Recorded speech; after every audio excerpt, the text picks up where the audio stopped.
professores e professoras, eu espero que todos estejam muito bem e se cuidando. Já já eu vou apresentar a pauta do nosso encontro virtual, mas antes eu gostaria de deixar alguns recados. Vamos lá.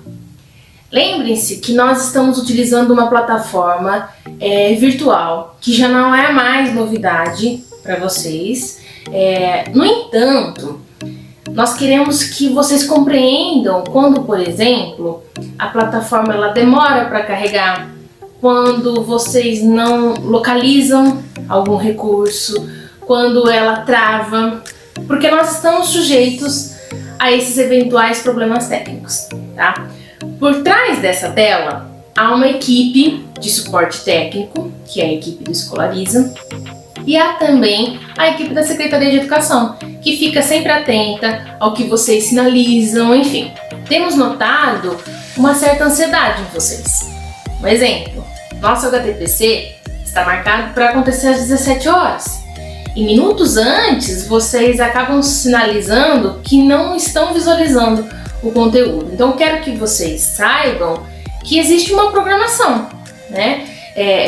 No horário previsto, no horário indicado, às 17 horas, o material estará disponível.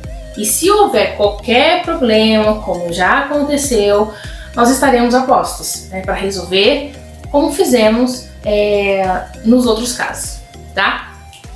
Por que eu estou dizendo isso? Além dessa questão do HTPC entrar no ar, e na hora correta, foi disparada uma atividade local em um desses HTPCs, né? E alguns acabaram por fazer essa atividade, né, antes da consigna, o que resultou numa resposta equivocada. Outro ponto que nos chama a atenção é com relação ao ponto digital. Muitos municípios utilizam o mesmo recurso que nós, que é o Escolariza. Então, é compreensível que, vez ou outra, como qualquer site, o sistema também caia. As equipes gestoras elas estão orientadas em como proceder caso alguém enfrente um desafio. Então, eu finalizo aqui dizendo como uma mensagem anterior: calmem os corações, nós estamos juntos e vocês sempre serão amparados, ok? Bom, então vamos seguir com o nosso HTPC, vamos começar, vou apresentar a pauta de hoje. Olha só. Iniciaremos com uma indicação literária, fazemos questão de compartilhar boas leituras e vocês podem fazer esse mesmo exercício aqui na plataforma, deixando seus comentários sobre suas leituras e gostos.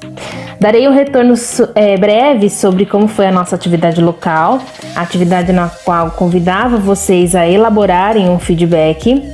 Logo em seguida nós vamos de cases, afinal boas práticas inspiram. E falaremos também sobre um assunto muito sério que é a dengue. Temos dados fresquinhos para serem apresentados a vocês, dados preliminares do SAEB. E concluindo, nós vamos falar sobre a BNCC e o currículo paulista, né? Atrelado a esse assunto, vocês terão como atividade um quiz. Então fiquem atentos à temática em pauta.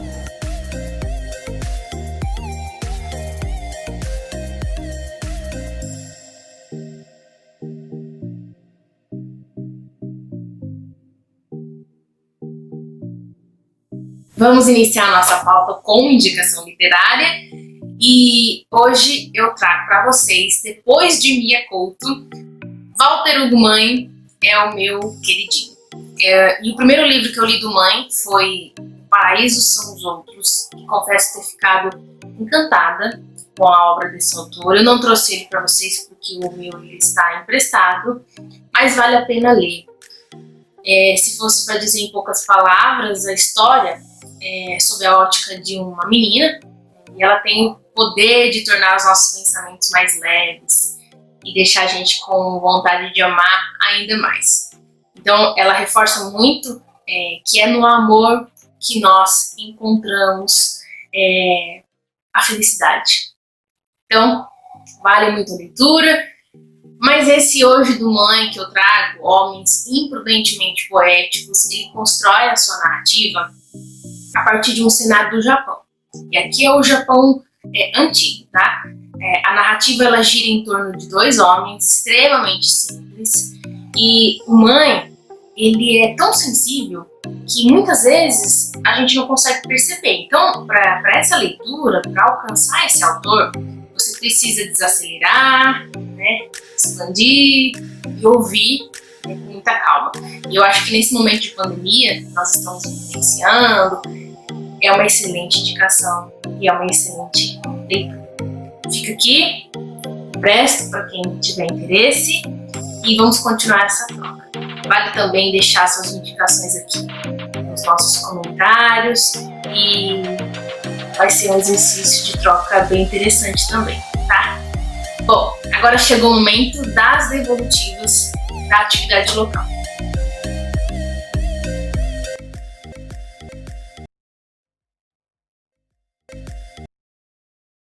Bom, eu inicio esse momento parabenizando os professores pela excelente participação. Como eu disse no início, houve alguns equívocos nessas interações da atividade local e eu gostaria de pontuar com vocês. Vamos tirar a questão da ansiedade que foi ao responder antes da comanda. Eu gostaria de ressaltar aqui que esses momentos de HTPC, eles são formativos, eles são de estudos, de aprendizagem contínua. E cada atividade que nós proporcionamos a vocês, ela foi pensada, ela foi planejada, inclusive com intencionalidades. Nós percebemos que alguns professores deixaram de realizar as atividades e temos o acompanhamento disso, certo?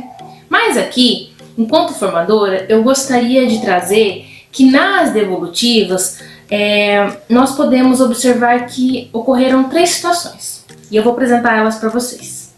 Bom, então nós tivemos participações sem compreensão da comanda. Veja que o professor em questão deixou como resposta apenas um ponto final. O professor preencheu todas as situações da mesma forma, dando a entender que com essa participação ele completaria a tarefa. Então, nesse e em outros casos, o professor teve como devolutiva a seguinte mensagem: professor, sua resposta não corresponde à comanda da atividade. Favor realizá-la novamente, respeitando as orientações. Obrigada pela participação. Já nesse outro caso, o professor apenas apontou o modelo escolhido sem discorrer seu feedback. Para esses e outros casos semelhantes, onde a proposta não era atendida, recebeu esse retorno. Professor, que tal observar os detalhes de seu feedback? Será que contemplou as etapas do modelo escolhido? Você pode realizar o exercício novamente, ok? Obrigada pela participação. E por fim, nós tivemos aqueles que realizaram seus feedbacks respeitando as estruturas dos modelos apresentados, obtiveram um retorno satisfatório. E aqui gostaria de trazer a produção da professora mostrando a estrutura escolhida, que foi o feedback sanduíche. Veja que eu até estruturei dividindo as partes onde foi possível identificar no feedback da professora toda essa estrutura sendo contemplada. Então ela trouxe algo positivo na mensagem, sugeriu melhorias e finalizou com algo muito bom. E obteve como resposta o seguinte retorno: excelente feedback, professor, você compreendeu a estrutura dos modelos apresentados e a importância dessa devolutiva, ok? Então, professor, se caso você ainda não viu a sua devolutiva, entre novamente na atividade, procure a situação que você escolheu e observe o retorno que obteve. Caso teve uma devolutiva indicando que está incompleta ou incorreta, você poderá fazer a edição e aguardar a nova correção, ok? Vamos para o próximo momento?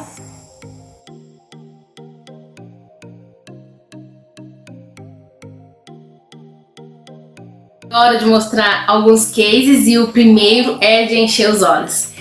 Esse case traz a leitura de berço, literalmente, um projeto, uma iniciativa assertiva que aconteceu na EMEI Joaninha. Vamos conferir. As professoras do berçário separaram com muito carinho 4 exemplares de livros para cada bebê levar para casa, tudo isso numa linda sacola confeccionada de forma graciosa, como vocês podem ver. E querem mais? O retorno foi quase que imediato, porque ao entrar na página da escola é possível ver as mamães realizando as leituras indicadas, como vamos mostrar no vídeo a seguir. E a gente pode notar que é de berço mesmo esse projeto. Precisamos continuar incentivando nossas crianças desde pequenos. Parabéns, professoras e equipe gestora, pela parceria muito bem consolidada. Outro case que gostaria de trazer hoje aborda um assunto muito sério. Em tempos de coronavírus, a dengue continua fazendo vítimas. As professoras da IMF Maria Lúcia e Nadir Simões Pinheiro fizeram um vídeo muito interessante abordando as questões de prevenção. Eu gostaria de parabenizá-las e reforçar aqui para que continuemos promovendo essas ações. Sei que tem promovido atividades semelhantes, o que eu queria destacar é que nós não podemos deixar passar. E sempre que possível trazer esse tema à tona, porque que eu estou dizendo isso? Porque nós temos dados recentes dos casos em nossa cidade. Como vocês podem observar aqui no gráfico, nós já temos 36 casos confirmados até o momento. E ao contrário do coronavírus, esse bicho nós conseguimos enxergar e mais do que nunca conscientizar as pessoas para que façam a sua parte, porque a dengue também mata.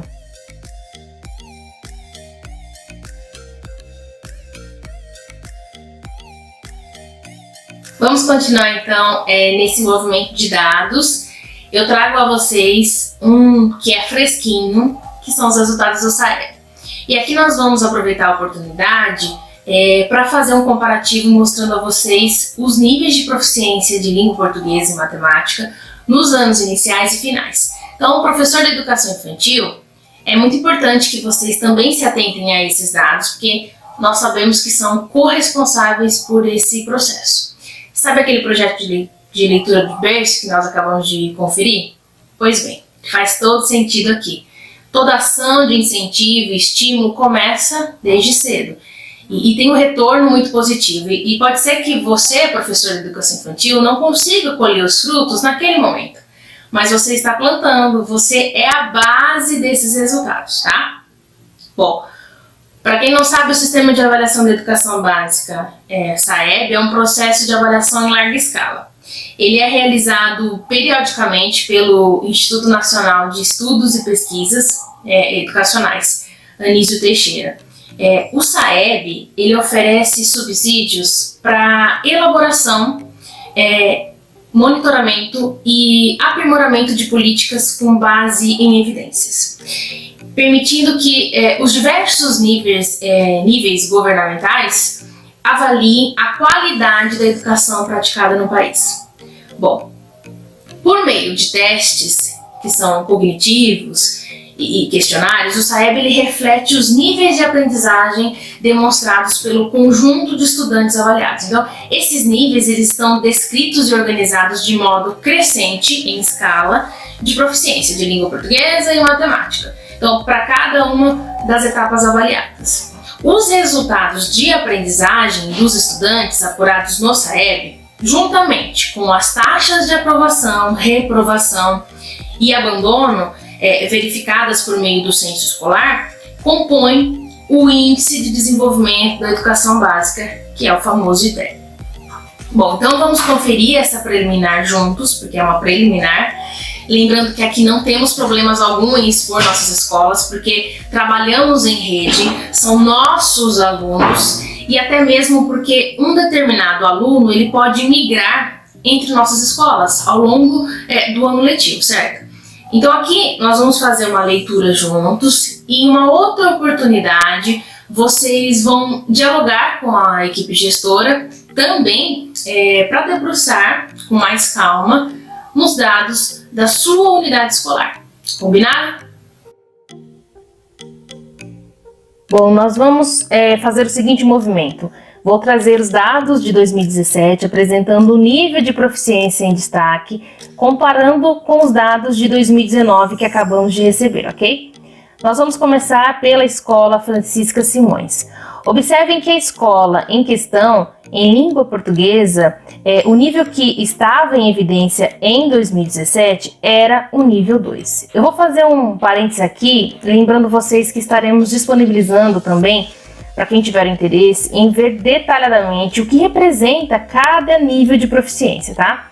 Em 2019, né, a escola conseguiu, então, trazer o índice para o nível 5, demonstrando, então, um crescimento com relação à língua portuguesa. Eu trago também o desempenho médio de cada escola, vejam aí, e também o que representa os níveis. Então, ainda comparando, né, os níveis de 2017 com 2019, vejam que o documento que vocês vão receber e ter em mãos, é possível identificar do que se trata cada nível. Então, vou ler aqui alguns para vocês, mas para não se estender, vou deixar que vocês façam a leitura e principalmente nas suas escolas um estudo mais detalhado. O nível 2, ele traz aqui, né, o que significa que os alunos já tinham um conhecimento, mas vale ressaltar que o nível 1 representa que os alunos não demonstram habilidades muito elementares e que deveriam apresentar nessa etapa escolar. Então, sendo assim, os alunos nesse nível são capazes de localizar informação explícita em contos, identificar o assunto principal e a personagem principal em reportagens e em fábulas, reconhecer a finalidade de receitas, manuais e regulamentos, inferir características de personagem em fábulas, interpretar linguagem verbal e não verbal em tirinhas, ou seja, leituras mais simples, sem muita complexidade. Olhando para os dados atuais, além das habilidades anteriormente citadas, os estudantes provavelmente são capazes de identificar assunto e opinião em reportagens e contos, identificar assuntos como a cartas e poemas, identificar informação explícita em letras de música e contos, reconhecer assunto em poemas e tirinhas, reconhecer sentido de conjunções e de locuções adverbiais em verbetes, lendas e contos. Reconhecer finalidade de reportagens e cartazes. Reconhecer também relação de causa e consequência e relação entre pronome e seu referente em tirinhas, contos e reportagens. Inferir elementos da narrativa em fábulas, contos e cartas. Inferir finalidade e efeito de sentido decorrente do uso de pontuação e assunto em fábulas. Inferir informação em poemas, reportagens e cartas. Diferenciar opinião de fato em reportagens. Interpretar efeito de humor e sentido de palavra em piadas e tirinhas. Então vejam que o aluno possui habilidades e que gradativamente ele vai acumulando esses saberes e ganhando mais repertório, elevando os níveis de proficiência. Então percebam que é preciso trabalhar habilidades básicas para que ele dê conta das mais complexas, e nós precisamos ficar atentos a esses alunos que não conseguiram alcançar a turma, aqueles que ainda estão no nível 2, percebem?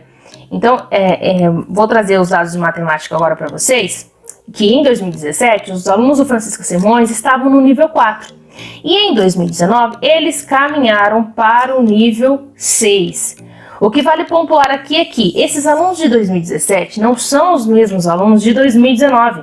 Esses meninos e meninas, eles foram embora, foram para o ciclo 2, foram para o 6º ano com um nível de proficiência que conseguiram alcançar.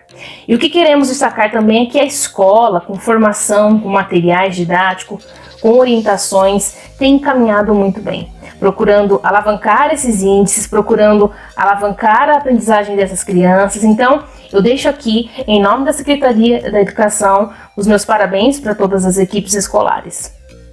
Encerro os dados do Francisco Simões, parabenizando a todos os professores e a equipe gestora. Nós vamos para a segunda escola, que é Diná de Melo Campos, que traz os dados aqui de 2017 em língua portuguesa. Eles estavam no nível 5 e em 2019 eles permaneceram no nível 5. Mas o que nos chama a atenção aqui é para os dados dos níveis 6 e 8. Vamos observar aqui. Lembram que no início eu disse que trata-se de níveis em modo crescente, em escalas de proficiência de língua portuguesa e matemática. Então, é muito interessante ver os alunos atingindo esses níveis também. Vamos ver o que eles significam.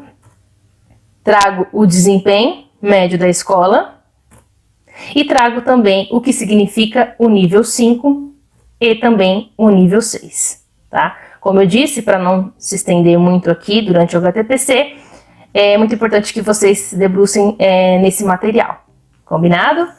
Em matemática, os alunos do Diná alcançaram em 2017 o nível 7. E em 2019, eles continuam a percorrer entre os níveis 6, 7 e 8, abaixando então um número de alunos nos níveis inferiores. tá? Como podemos observar no gráfico, o número de alunos presentes no nível 0, 1, 2 e 3 é pequeno. E isso é muito importante e vale considerar. Bom, gostaria de deixar aqui também meus parabéns à equipe de Iná. A próxima escola é a escola Sandra Regina Siviero, que alcançou o nível 5 em língua portuguesa em 2017 e em 2019 ela permaneceu nesse nível e também demonstra uma movimentação nos níveis tanto inferiores quanto superiores, o que nos faz refletir, o que nos chama para provocação, e isso vocês farão numa oportunidade mais próxima, olhando para a sua realidade local com muito cuidado. Já na matemática, a escola Sandra ela alcançou o nível 6 e em 2019 ela ainda traz uma presença muito significativa no nível 6 e demonstra o crescimento no nível 8. Vejam que eu tinha uma turma, uma galera que ainda estava nesse meio caminho, né? Dando conta das habilidades anteriores para alcançar a turma que estava no nível 8. E é bem interessante trazer esses dados porque eles nos revelam muitas coisas. Ele evidencia a nossa prática, ele evidencia o tipo de aluno e, por que não, o material em questão. Parabéns, equipe Sandra Regina, e por fim, nossa única unidade que possui o ciclo 2, Benedito Teixeira de Macedo. Veja que eu estou passando os slides porque, como eu disse, vocês terão esse material em mãos para olhar cuidadosamente.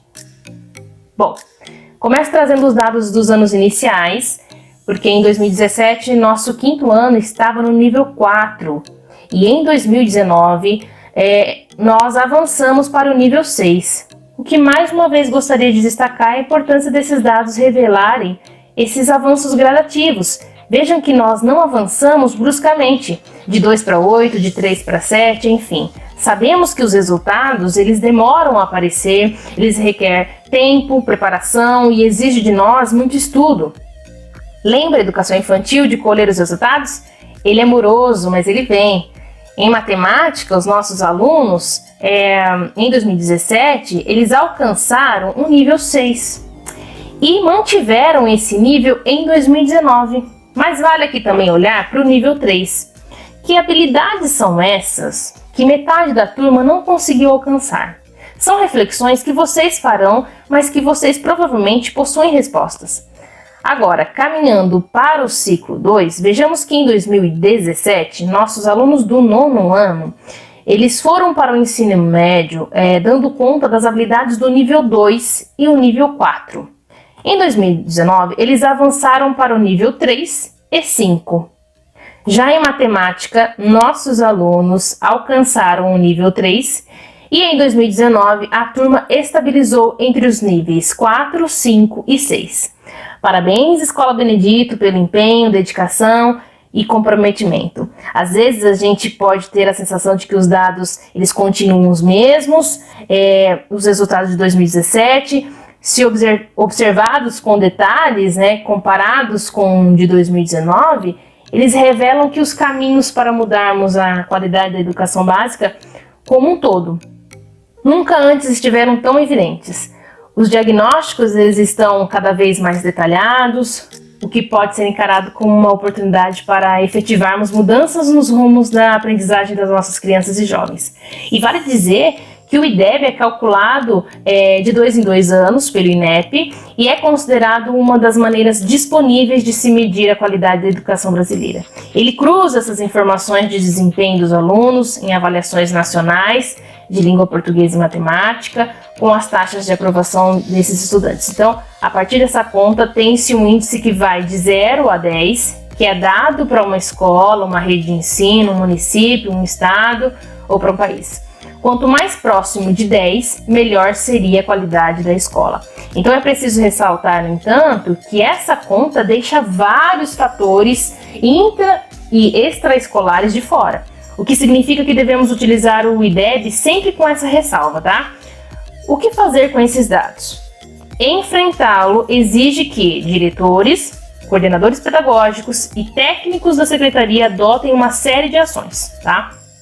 Fazer a leitura dos dados é o primeiro caminho, que os dados nos revelam muitas coisas. Então, analisar detalhadamente esses dados, reunir a equipe para debater as informações obtidas, que é o que a gente está propondo que vocês façam, com base no diagnóstico e nas reflexões realizadas.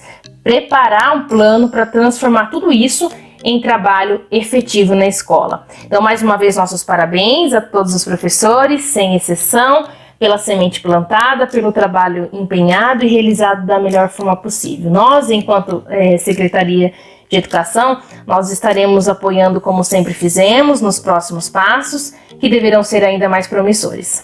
E o último assunto de hoje não pode ser tão diferente desse anterior. Agora nós vamos reservar nosso espaço para trazer também as habilidades da BNCC e do currículo paulista. Vamos lá?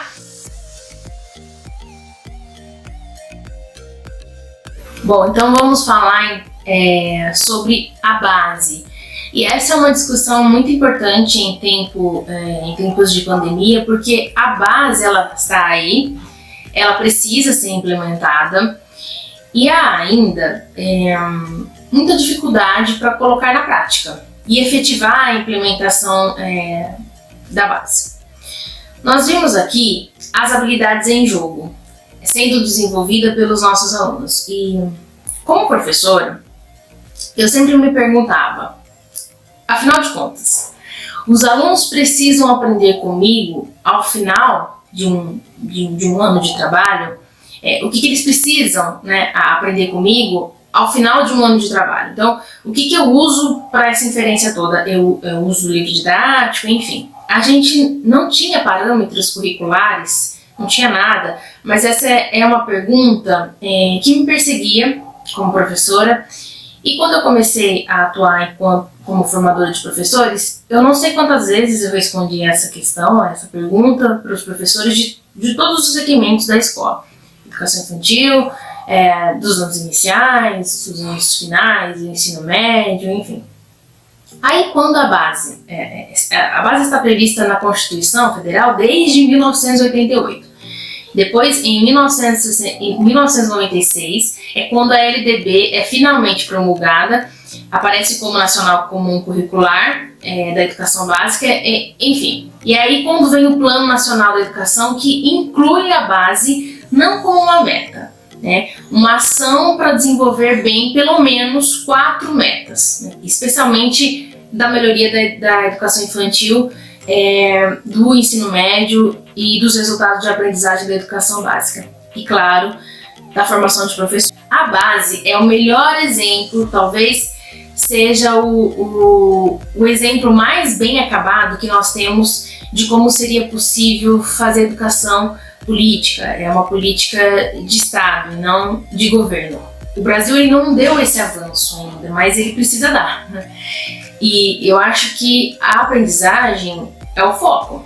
É a aprendizagem que interessa. As outras coisas são outras coisas. E o Brasil ele tem uma dívida enorme com a aprendizagem dos nossos alunos, né, do nosso país. E nós somos capazes de fazer um aluno, por exemplo, passar 12, 15 anos na escola,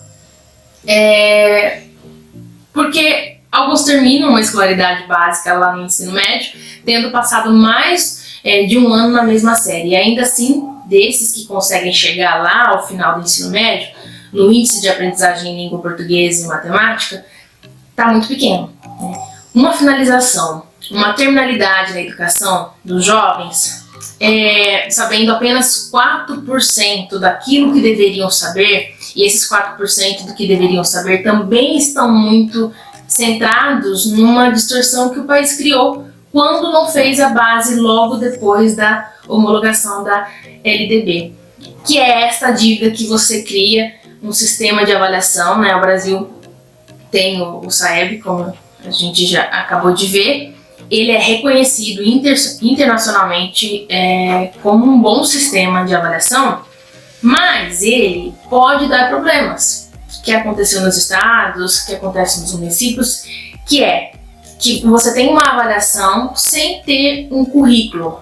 Ali essa avaliação não está alinhada com o currículo, então você acaba tendo a matriz do SAEB com as matrizes de avaliação que são estaduais e municipais, com um currículo e a base, então ela vem para ajudar a resolver uma série de coisas, né? Primeiro, colocar a aprendizagem no centro. Aí você pode dizer assim, mas a aprendizagem não está no centro? Então talvez não como ela devesse. É claro que a gente está sempre preocupado, mas nós ficamos muito preocupados com a metodologia. Temos que estar aqui a forma de ensinar. É importante nós ficarmos muito preocupados com o resultado da avaliação. Nós temos que ficar, porque tanto a avaliação da aprendizagem quanto as avaliações de escala, elas podem ser sinalizadoras de coisas boas ou também não, né? Mas nos preocuparmos em melhorar o livro didático e cada coisa separadamente. Então, quando a base vem, ela traz uma mensagem muito importante, né, de autonomia do professor, que é total. As escolas elas têm autonomia, mas tem uma coisa que é o coração, né, que acolhe e que nós precisamos garantir que os alunos aprendam em qualquer escola em que eles estiverem. Então, a base, ela nasce com o sonho da equidade. Ela nasce com essa vocação. É a melhor base que é a melhor base que se tem? É a melhor base que nós poderíamos ter. É uma base que nós temos no nosso tempo, na nossa história, e que a gente também pode melhorar e pode fazer, mas isso é um passo depois desse momento dela. Ela visa ainda que futuramente nós façamos ajustes. Então, nesse momento, ela visa garantir que os alunos tenham seus direitos de aprendizagem explicitados e que os professores entram em sala de aula e saibam o que é que os alunos precisam aprender ao final de um ano, de uma etapa, em cada componente ou faixa etária na educação infantil ou final dos 3 anos do ensino médio. Então, respondendo aquela pergunta que acabava atormentando os professores, o que é que eu preciso ensinar no ensino ano, a base vem trazer muito dessas respostas, né? Algumas informações importantes sobre a base, que acaba tendo alguns equívocos, tá? A BNCC é o documento que determina as habilidades e conhecimentos que todos os alunos do país devem desenvolver a cada ano e etapa da educação básica. Mas ela não define todos os conteúdos a serem ensinados. Então, apenas o que é essencial e comum para pautar o currículo de todas as escolas do país. Ou seja, cada rede e instituição, ao construir seu currículo, podem incluir também elementos relacionados à realidade local, tá? Outra coisa que vale a pena destacar, que é muito importante, é que a BNCC não é um currículo, mas é o ponto de partida para a construção de um. Então, ao organizar e articular as habilidades a serem ensinadas ao longo da educação básica, seu foco, o foco da base está em o que ensinar. A parte do como ensinar, que também compõe o currículo, não entra no documento. Então, isso fica a cargo de redes de escolas e professores. E mais um elemento é que a base ela não deve ser confundida também com os PCNs, que são os Parâmetros Curriculares Nacionais, e nem com os DCNs, que são as Diretrizes Curriculares Nacionais da Educação Básica. As diretrizes, apesar de também ter força de lei, são genéricas, né? Porque elas definem as áreas de conhecimento, mas não o que deve ser aprendido em cada uma. Os PCNs não são obrigatórios. O que isso significa é que a escola define se quer ou não utilizar aquelas sugestões. Eles tratam de metodologia de ensino e sugestões didáticas, por exemplo. Outra diferença é que os objetivos de aprendizagem sugeridos nos parâmetros curriculares são por ciclos e não por ano, como é feito na base. Esses documentos eles foram referências para a construção da base, tá? Nenhum substitui o outro. mas a base ela é mais específica e traz detalhamentos que os outros não têm. Outro equívoco, a base não fala sobre alfabetizar na educação infantil. A base ela indica o início da alfabetização no primeiro ano do ensino fundamental, mas ela diz uma coisa bem interessante, bem importante também, que na educação infantil as crianças precisam entrar em contato com elementos da linguagem oral e escrita, que pode acontecer, por exemplo, com a leitura e a contação de histórias, enfim, e a gente já menciona muito isso. Segundo a base, as crianças elas devem estar plenamente alfabetizadas no final do segundo ano, tá? Vimos hoje resultados das avaliações externas e essas avaliações externas deverão usar como matriz de referência as aprendizagens descritas na base. Então, com isso, a expectativa é de reverter a tendência, ainda presente em muitas escolas, de usar descritores desses exames como norteador da prática docente, ou seja, como guia sobre o que deve ser ensinado. Agora, o processo natural são os currículos escolares orientarem as exigências das avaliações. Outro ponto é que o PPP, né, ele reflete a identidade da escola e indica a direção que a instituição quer seguir. Então precisa saber diferenciar muito bem, porque ele precisa, portanto, trazer informações sobre objetivos a alcançar, metas a cumprir e também uma visão sobre o tipo de educação desejada, além de trazer indicações sobre os meios para concretizar tudo isso. Então, por isso, assim como os currículos das redes, o PPP é mais amplo do que a base. Então, ele inclui as diretrizes pedagógicas, somando o que e como ensinar, mas também as definições de planos de ação e até mesmo as relações com as famílias. De qualquer forma, o PPP necessita se adequar à base. Então, os gestores deverão conduzir esse processo de reformulação do PPP da escola para colocar a base em prática e fazer os ajustes necessários no planejamento pedagógico. E, por fim, a base não contém indicações de avaliação interna. Então, cabe ao educador a decisão sobre a melhor maneira de verificar a aprendizagem da turma. Ela não traz isso pronto. Então, está ligada aos objetivos definidos pelo professor, assim como a metodologia adequada ao ensino de cada um dos conteúdos.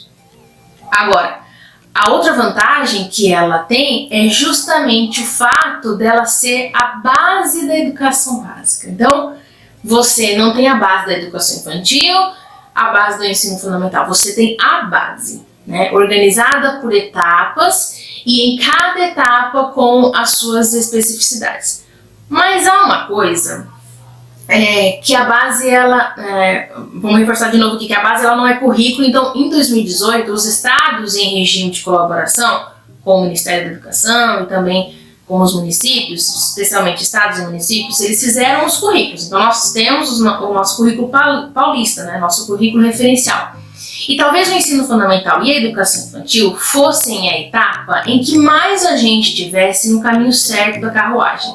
Apesar das dificuldades, apesar de coisas que nós vamos comentar, mas 2020, os currículos referenciais começaram a chegar nas escolas. Vocês tiveram esses documentos aí logo no início do ano, por meio das formações em HTTC. Aí o que acontece? Vem tudo isso,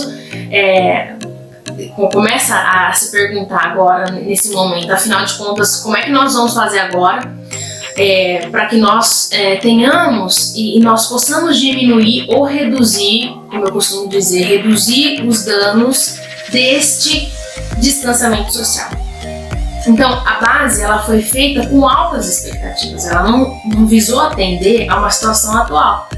Ela tem uma visão de futuro muito promissora. Então, como eu disse, nós temos uma situação de 4% dos alunos sabendo matemática ao final do ensino médio, mas nós queremos mais, então nós vamos fazer uma base para sonhar alto, porque sonhar grande, sonhar pequeno dá o mesmo trabalho. Então a gente vai sonhar alto, vai implementar essa base da educação infantil até o 9º ano, com currículos referenciais, com todo mundo junto, cuidando da formação dos professores, alinhando o material didático, que já vem sendo realizado, Mas a preocupação é o seguinte: os currículos referenciais, né, as propostas referenciais curriculares que os municípios foram construindo, e a partir então dos currículos referenciais alinhados à base, eles chegam aqui com uma expectativa alta. Nós podemos ter uma situação, não é que isso aconteça em todas as escolas, para todos os alunos, em todas as redes, tá? Mas os dados das avaliações nos fazem acreditar que os currículos referenciais chegam aqui e a aprendizagem dos nossos alunos está um pouco aqui, tá? E eu comecei a pensar aqui que duas coisas podiam acontecer. Então, quando olhamos para os currículos que chegam e diz assim, né, a gente pode dizer, puxa, agora nesse momento não vai dar para fazer isso, né, não vai dar para atender todas essas habilidades. Então, vamos voltar aqui, vamos atender as necessidades dos meus alunos, vamos pensar nesse momento em como atender agora. E por outro lado, eu também acho que pode acontecer uma outra coisa, que é bom esse currículo, e vamos tocar o barco, vamos fazer esse currículo e aí nós poderíamos aumentar o distanciamento entre a aprendizagem esperada e da aprendizagem que é o ponto de partida, no momento que aqueles estudantes estavam. O distanciamento social ele começou, e eu reputo que nós podemos dividir este momento em três fases, né? Que a fase 1 é que foi a do susto, meu Deus, era março, a gente tava aí com um mês e pouco de aula e de repente ficamos todos tensos, atônitos, com distanciamento social, com o afastamento das redes, os professores, equipe gestora, enfim, os pais, né? Todo mundo tendo que se organizar, então vem essa primeira fase do susto.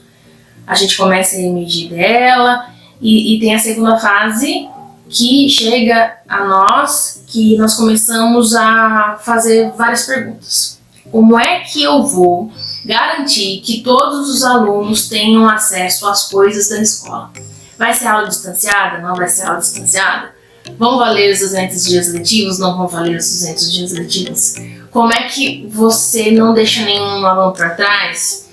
Eu posso escolher ter o melhor sistema de aula distanciada, né, mediado por tecnologia, ou então usando o recurso de TV, ou usando o Google Classroom, enfim, os recursos que eu tiver. Se eu não escolher adequadamente o que eu vou ofertar, eu corro o risco de fazer coisas muito boas e não impactar a aprendizagem, ou eu corro o risco de fazer muitas coisas e organizar depois, na volta, com impacto não gerenciado na aprendizagem. E ainda eu penso o seguinte: nós não vamos voltar como se nós voltássemos de férias.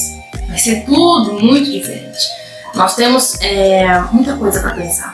Nós temos que pensar em como vamos acolher os alunos que não tiveram acesso às coisas que nós ofertamos, né?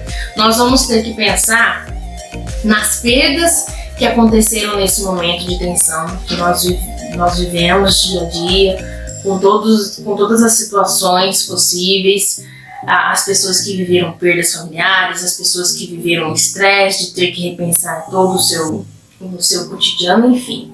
Não é uma volta qualquer em toda a organização da escola, não é isso. Vai usar máscara, não vai usar máscara, vai sentar distanciado, não vai sentar distanciado, vai poder ter intervalo, não vai poder, vai ficar 4, 5 horas previstas, não vai. Vamos fazer uma parte ainda distanciada, outra parte presencial. São muitas coisas, mas a aprendizagem ela não pode ser deixada de lado. Então, foi feita uma seleção cuidadosa das habilidades que está sendo chamada de habilidades estruturantes para o segundo bimestre, tá? No currículo paulista, nós temos separados por bimestre, bonitinho, contemplando todos os bimestres, que não estava previsto esses acontecimentos. E com esse distanciamento foi feita essa separata para nós conseguirmos terminar esse bimestre com essas habilidades sendo desenvolvidas. Então, vou apresentar esse documento para vocês. Bom, o documento, como vocês podem observar, e vão poder efetuar o download aqui mesmo pela plataforma, ele é muito simples. Ele está estruturado em 6 colunas, cada coluna é identificado então o ano, o campo de atuação, a prática e também o código, o descritor e o objeto do conhecimento. Vejam que esse é referente à habilidade essencial de língua portuguesa, referente ao segundo bimestre, tá? E descendo o documento vocês vão encontrar, que é dos anos iniciais, vão encontrar as demais disciplinas, história, geografia, também vão encontrar o componente de arte e educação física. É um documento que está em PDF, possui 22 páginas e vai poder auxiliar você, professor, para elaborar as atividades e até mesmo alguma prática de avaliação, certo? Muito bem. Agora nós vamos ver, então, o documento também, né, das habilidades dos anos finais. O documento ele está em outro formato, ele está em Excel e já está separado aqui do 6º ao 9º ano. E ele também contempla todas as disciplinas.